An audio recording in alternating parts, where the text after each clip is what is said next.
Hello. तो आज हम लोग कंटिन्यू करवाते हैं the next point, that is say preparations of alcohols from the different compound. Actually सबसे पहले अगर प्रिपरेशन को शुरू करना है तो मैं आपको एक बेसिक बात बताने की कोशिश करूँ। अब सबसे पहले सभी रिएक्शन को एक बार देखें और बाहर आपके कॉपी में इन सभी रिएक्शन को इस प्रकार से लिखें कि सबसे पहले पता होगा कि एक्चुअली आपके बुक में रिएक्शंस कितनी है। ठीक है ना।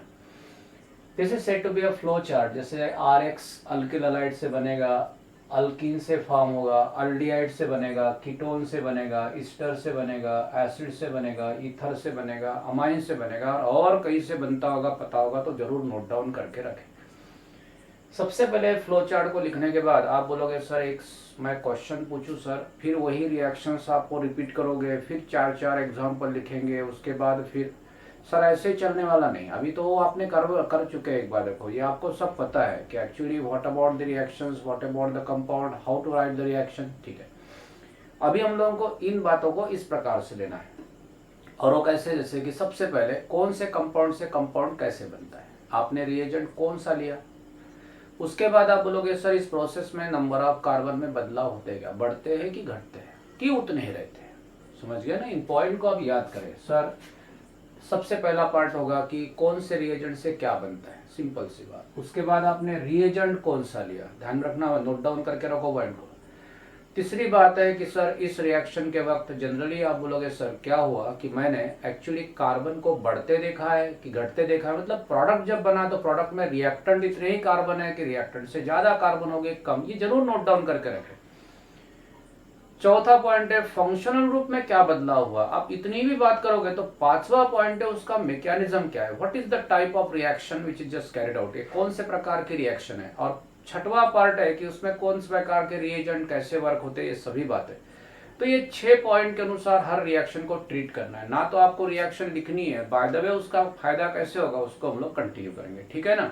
तो सबसे पहले हमने दिया हुआ काम जो है उसको आप पहले तो आप लिखे, याद करें कि मैंने कितनी रिएक्शन पढ़ी है। और कभी कभी किसी को पता होगा कि सर मैंने ऐसा तो रिएक्शन ही नहीं पढ़ी सर, तो आप पहले go through the books, reaction को देखो। अब बोलोगे सर आपने जो रिएक्शन लिखी उसमें कुछ ज्यादा की रिएक्शन लिखी सर, तो जो रिएक्शन ज्यादा लगती है उसको राउंड करो ना। डाउट है तो मुझे पूछो।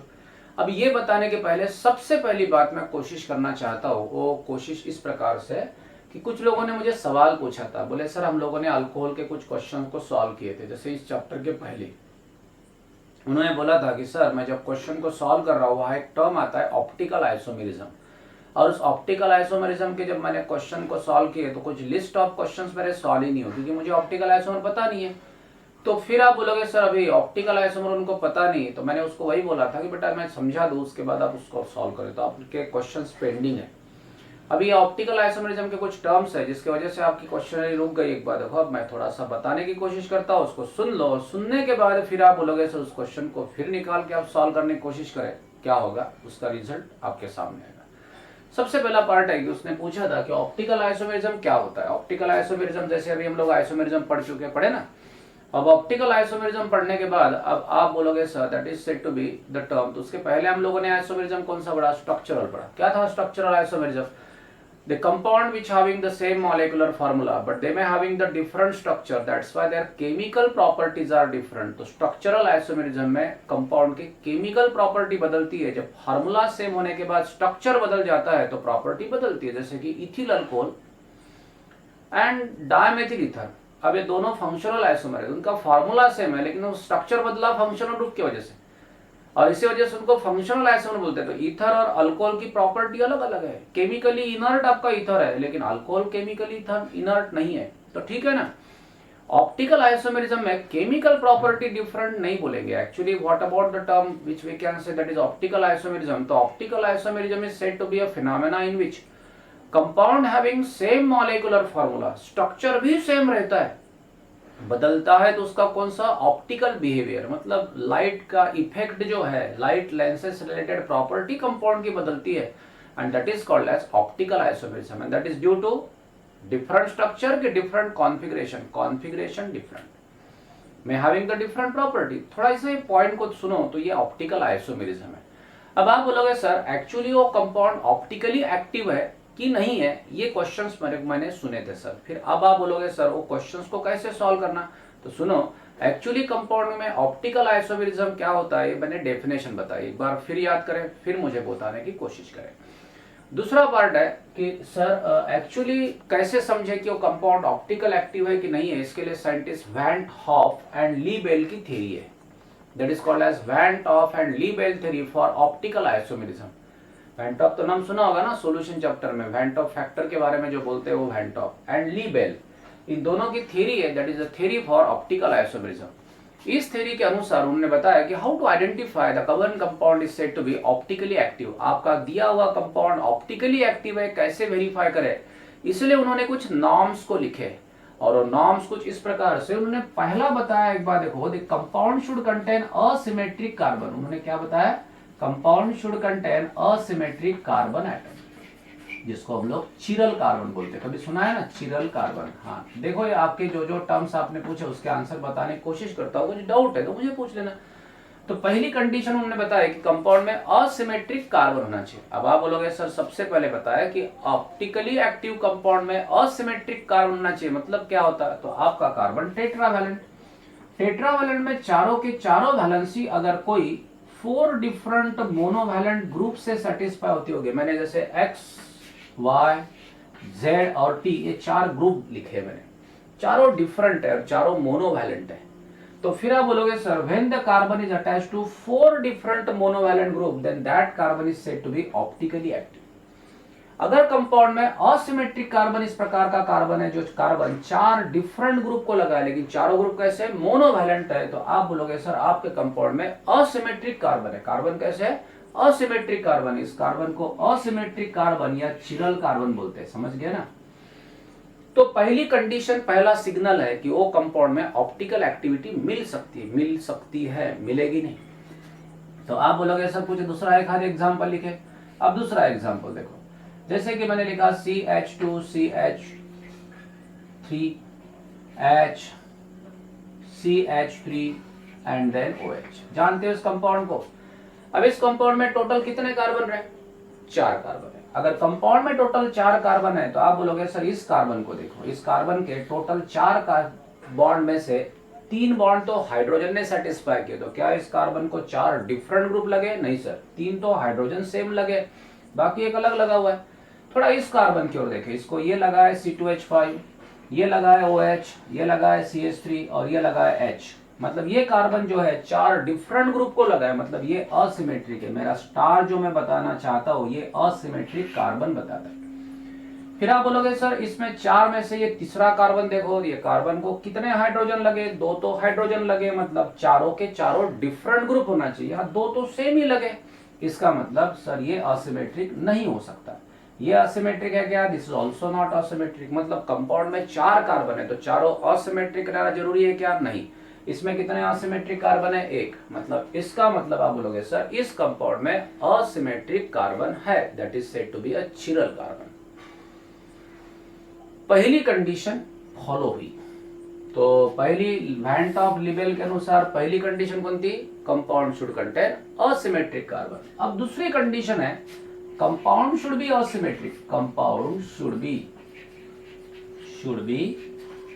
असिमेट्रिक, कंपाउंड क्या होना चाहिए, असिमेट्रिक होना चाहिए। अब आप बोलोगे सर असिमेट्रिक कंपाउंड मतलब जिस कंपाउंड में लाइन ऑफ सिमेट्री नहीं हो गई, मतलब जिस लाइन की वजह से कंपाउंड के 2 इक्वल टुकड़े होते हैं, तो समझना एक बार देखो कंपाउंड असिमेट्रिक नहीं। कंपाउंड कैसे होना चाहिए, असिमेट्रिक होना चाहिए। पहली कंडीशन तो आप चेक करो असिमेट्रिक कार्बन है क्या, अगर असिमेट्रिक कार्बन है तो बाकी चेक ही मत करो, वो ऑप्टिकली एक्टिव नहीं रहेगा।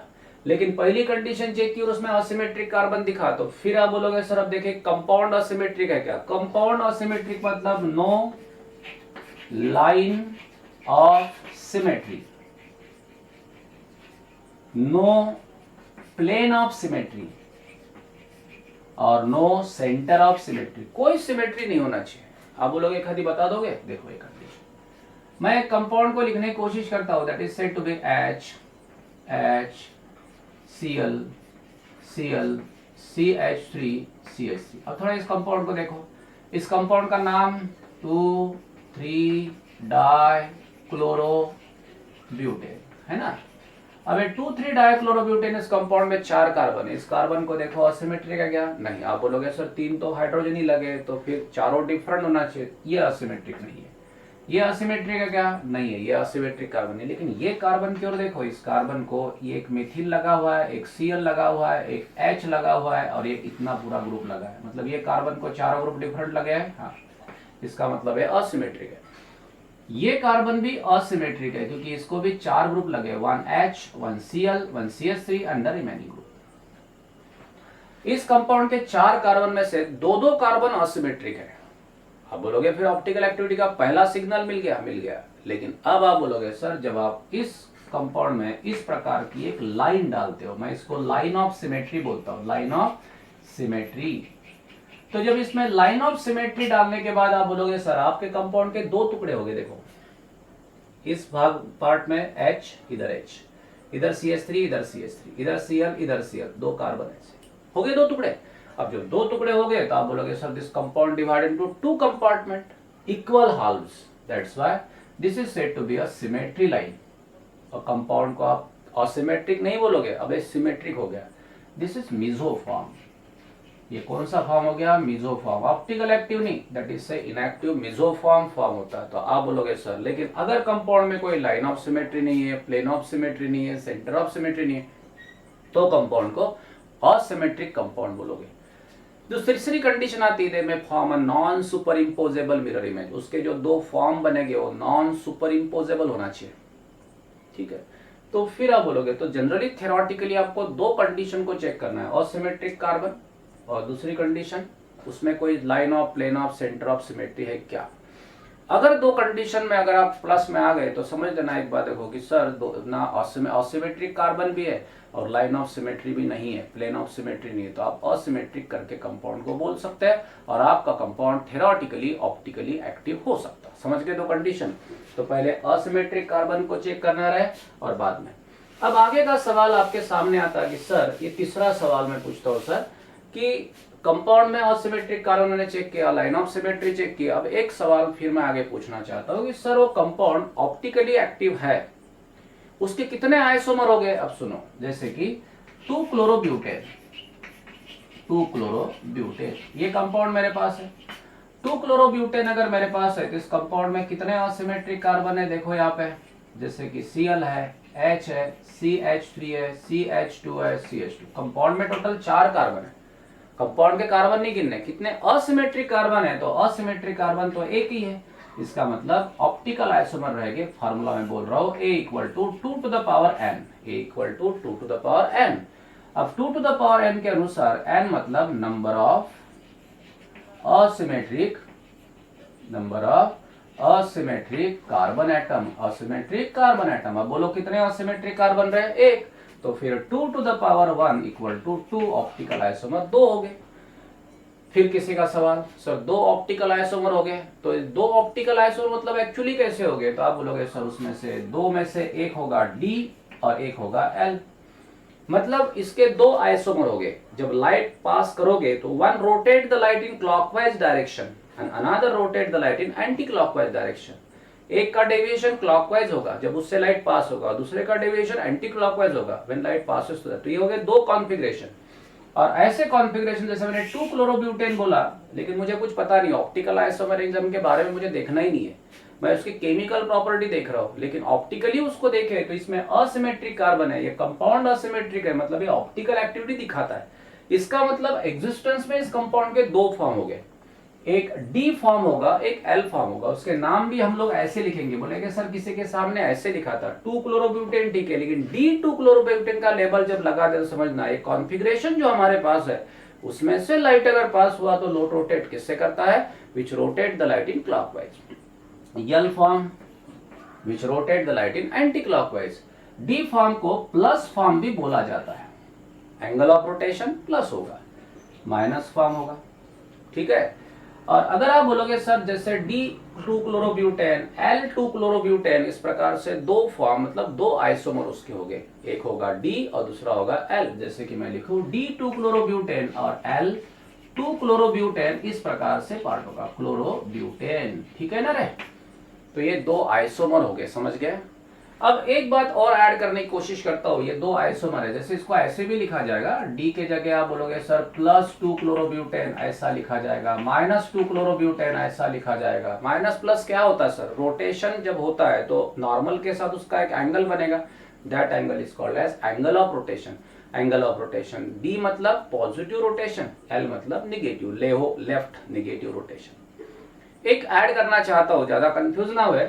अब ये डेक्स्ट्रो है और लेवो, एक ही कंपाउंड के दो आइसोमर मेरे पास है। अब मैं दोनों आइसोमर्स के इक्वल क्वांटिटी मिक्सचर बनाऊं, मतलब जनरली आप बोलोगे sir equimolar mixture of D, मतलब अगर 2 क्लोरोब्यूटेन के 50 मॉलिक्यूल ले, डी के और एल के 50 लिए, दोनों का मिक्सचर बनाया। और मिक्सचर जब बनाने के बाद फिर आप बोलोगे सर इन दोनों के मिक्सचर को इक्वल क्वांटिटी, इक्वल अमाउंट, मतलब एक ही कंपाउंड का हो तो हम लोग इक्विमोलर बोलेंगे, of same compound, then that is called as racemic mixture. क्या होगा रे, रेसेमिक मिक्सचर। किसने बोला कि सर डेक्स्ट्रो से राइट क्लॉकवाइज रोटेट होगा, लेवो से राइट एंटी क्लॉकवाइज रोटेट होगा, लेकिन सर दोनों को मिला दिए तो मिलाने के बाद अब क्या होगा, तो अब आप बोलोगे sir neither light rotate in clockwise nor in anti clockwise, that is called as optically inactive. क्या बनेगा, ऑप्टिकली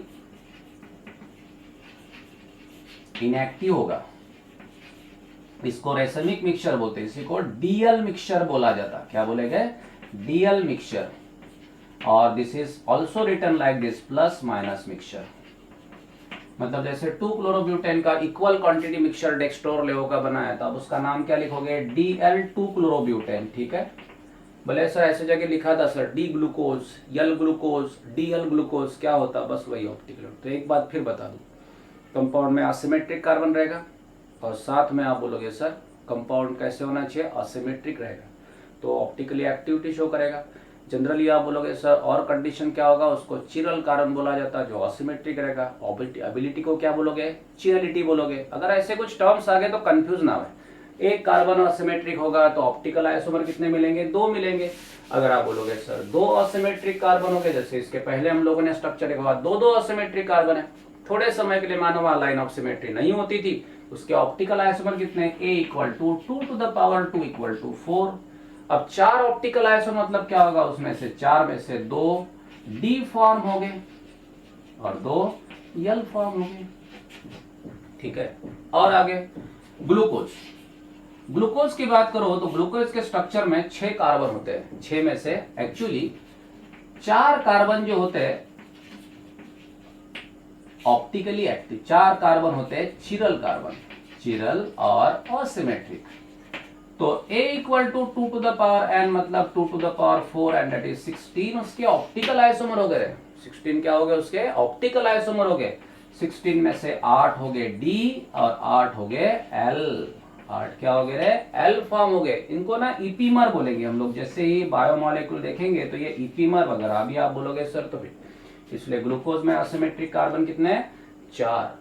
फ्रुक्टोज में असिमेट्रिक कार्बन कितने सर, फ्रुक्टोज में असिमेट्रिक कार्बन 3 रहेंगे, फ्रुक्टोज 3 असिमेट्रिक। ये सिर्फ नोट डाउन करके रखे हम लोग, इसके स्ट्रक्चर जब देखेंगे तो देखते हैं असिमेट्रिक कार्बन एटम। ऐसे एक सवाल अगर आ चुके होंगे, ठीक है, तो A = 2 to the power 3 = what, 8। 8 उसके ऑप्टिकल आइसोमर है, मतलब उसके 4 D हो गए तो 4 L रहेगी।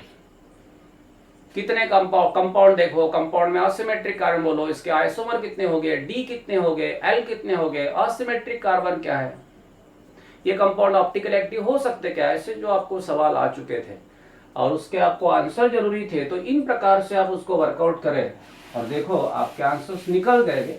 अगर कुछ और प्रॉब्लम है तो बताने की कोशिश करें, बहुत सारे टर्म्स हम लोगों को एक्सप्लेन करने हैं और उन क्वेश्चंस को हम लोग जरूर एक्सप्लेन करेंगे। तो ये था आपका ऑप्टिकल आइसोमरिज्म के बारे में। कुछ लोगों ने मुझे बताया था कि सर वो नंबर ऑफ ऑप्टिकल आइसोमर कैसे निकाले, असिमेट्रिक कार्बन क्या होता है, what are the condition, who are the scientist, समझ गए ना, लैंड्रॉफ लिबेल की थ्योरी है और इन थ्योरी के अनुसार ये सभी बातें हम लोग बताने की कोशिश करते हैं। ठीक है, तो ये हम लोगों ने क्लियर करवाया। अब थोड़ा सा आगे चलते हैं, जो मैं बोल रहा हूँ प्रिपरेशन, तो प्रिपरेशन में समझे ना, हम लोग प्रिपरेशन शुरू करने जा रहे हैं।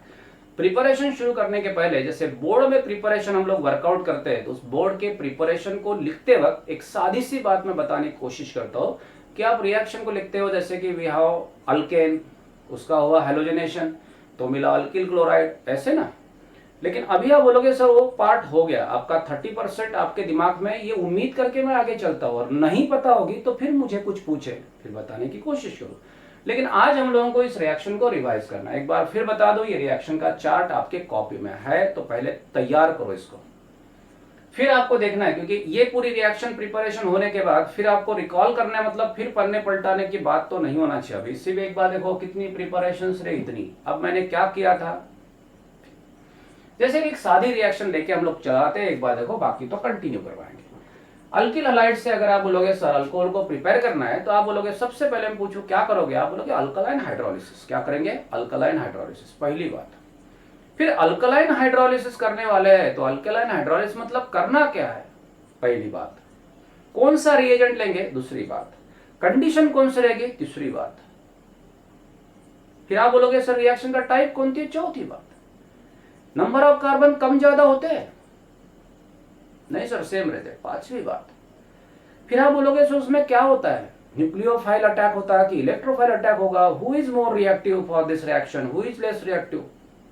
बढ़ाते रहो बातों को, और ये सभी बातें अगर क्लियर हो गई ना, तो फिर आप अपने क्वेश्चन बैंक थ्रू जाओ, आपको हर क्वेश्चन आसान लगेगा, बोले सब आता है सर मेरे को। अदरवाइज डर पकड़ के अगर बैठोगे, बोले जमेगा नहीं, तो बेटा तकलीफ जरूर देगा वो आपको।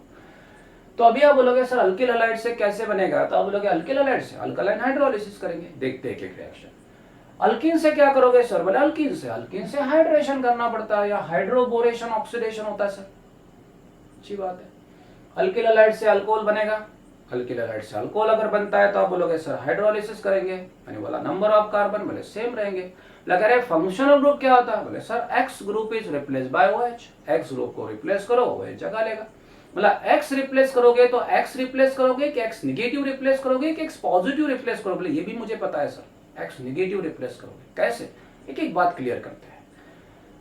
अल्कीन्स का क्या करोगे, तो अल्कीन का आप हाइड्रेशन करोगे। क्या करोगे, हाइड्रेशन करोगे, hydration, dehydration, addition of water. लेकिन कैसे होगा, डायरेक्ट हाइड्रेशन होगा कि इनडायरेक्ट हाइड्रेशन होगा, फिर कौन से रिएजेंट के थ्रू ये होगा, कैसे करेगा वो रिएजेंट, बहुत सारे सवाल है। हाइड्रेशन, इस प्रोसेस में क्या मिलता है, बोले अल्कीन का हाइड्रेशन करो ना सर, आपको सेकेंडरी टर्शियरी ज्यादा तरीके से मिलता है। सिर्फ इथील अल्कोहल को छोड़ दिए तो प्राइमरी देता है, बाकी सब सेकेंडरी और टर्शियरी मेजर प्रोडक्ट देने वाले।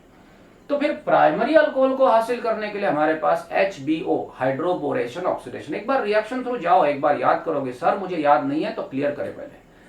नेक्स्ट कंडीशन आप बोलोगे सर अल्डिहाइड से, अल्डिहाइड और कीटोन ये दोनों कौन से कंपाउंड है, कार्बोनिल कंपाउंड। इसमें कौन सा ग्रुप होता है, कार्बोनिल ग्रुप। कौन सा ग्रुप होता है, कार्बोनिल ग्रुप, CO ग्रुप होता है, याद है ना पूरे, ठीक है।